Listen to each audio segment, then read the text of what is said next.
Well, let's go back a little bit. Obviously, an impressive debut earlier this year. What did he think about the whole experience of his first UFC fight? Well, debut, definitely it was really important moment for me. You know, my first fight, I have to make an impression, and I was training hard for this fight. I did a 3-month camp. I started training back there in Dagestan, finished my camp here, and I was in the best shape that day, and I did what I was supposed to do. So you're facing, Adriano Martinez, a guy who's been in the UFC for a little while, fought some big name fighters like, Cowboy Cerrone. Have you seen his fights, and what do you think of his fighting style?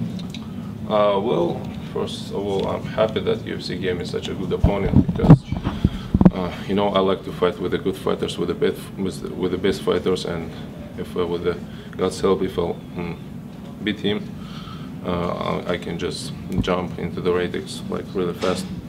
Well, if you look at Martinez, his style against yours, what would you say is the key to defeating him? I need to make him play my game. I cannot work as a second. I need to be the first number and push the pace all the time. We've seen Khabib Nurmagomedov kind of become the face of Dagestani MMA. He's learned English. He talks trash. He's on Twitter.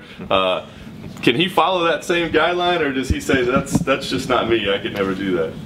Well, I'll try to follow his path in the fighting way, in the fighting style, but I don't know about all these talks and interviews. It's a different kind of person. Khabib is a Khabib. I'm Islam. Basically, it's like, and also he was a first guy from the Russia for the last, like, I don't know, in the UFC, was fighting UFC. That's why maybe too many attention, and besides that, he got 6 victories in a row.